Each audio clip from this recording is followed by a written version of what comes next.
પ્રભુ ઈસુ ખ્રિસ્તના નામમાં આપ સર્વને પ્રેમી સલામ. ગીતશાસ્ત્ર 59 એમાં 1 થી 17 કલમો છે. બાઇબલમાં આ ગીત સંબંધી જણાવ્યા પ્રમાણે ગીતશાસ્ત્ર 59 એ સાઉલે મોકલેલા માણસોએ દાઉદને મારવાને ઘરની ચોકી કરી તે વખતનું દાઉદે રચેલું ગીત છે. આ બનાવ આપણને પહેલો સમુએલ એના 19મા અધ્યાયની 8 થી 12 કલમમાં વાંચવા મળે છે. દાઉદની વધતી જતી સફળતા અને ખ્યાતિને લીધે સાઉલ રાજા ઈર્ષાને કારણે વધારે ને વધારે ક્રોધિત થતો જાય છે અને એણે એ વખતે દાઉદને ભાલો મારીને તેને ભીત સાથે ચોંટાડી દેવાનો પ્રયત્ન કર્યો, પણ તે રાતે દાઉદ બચી ગયો અને ઘેર નાસી ગયો. તે સમયે દાઉદ પર ચોકી રાખીને સવારે તેને મારી નાખવા માટે સાઉલે તેને ઘેર માણસો મોકલ્યા, પણ દાઉદની સ્ત્રી મિખાએલ એ સતર્ક થઈ ગઈ અને એના લીધે એણે દાઉદનો જીવ બચાવ્યો.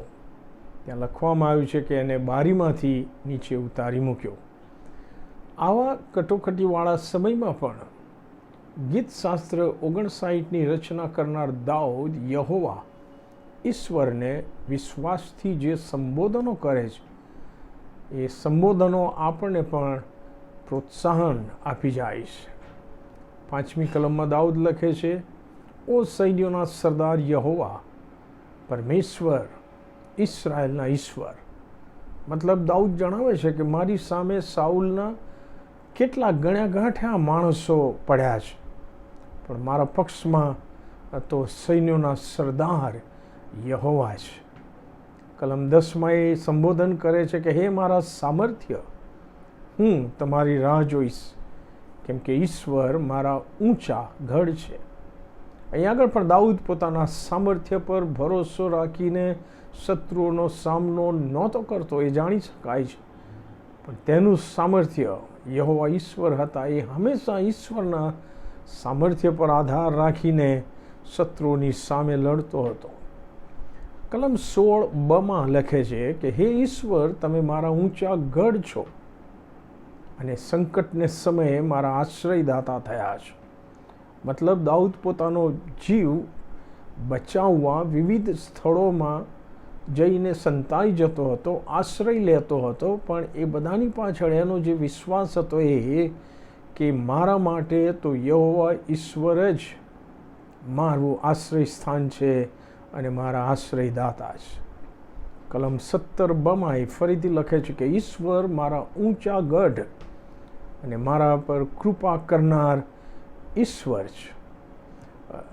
તમે જો કલમ 9, 16 અને 17 વાંચો તો 3 વાર યહોવા ઈશ્વરને પોતાના ઊંચા ગઢ કહીને સંબોધન કરે છે દાઉદ, કેમ કે દાઉદ પોતાની સલામતી ઈશ્વરમાં જ છે તેમ દ્રઢપણે માનતો હતો અને એનો આધાર એ ઈશ્વરની એના પરની કૃપા હતી. પ્રભુના બાળકો તરીકે દરેક સંજોગોમાં આપણે પણ યહોવા ઈશ્વર પર જ સંપૂર્ણ ભરોસો અને આધાર રાખવાનો છે.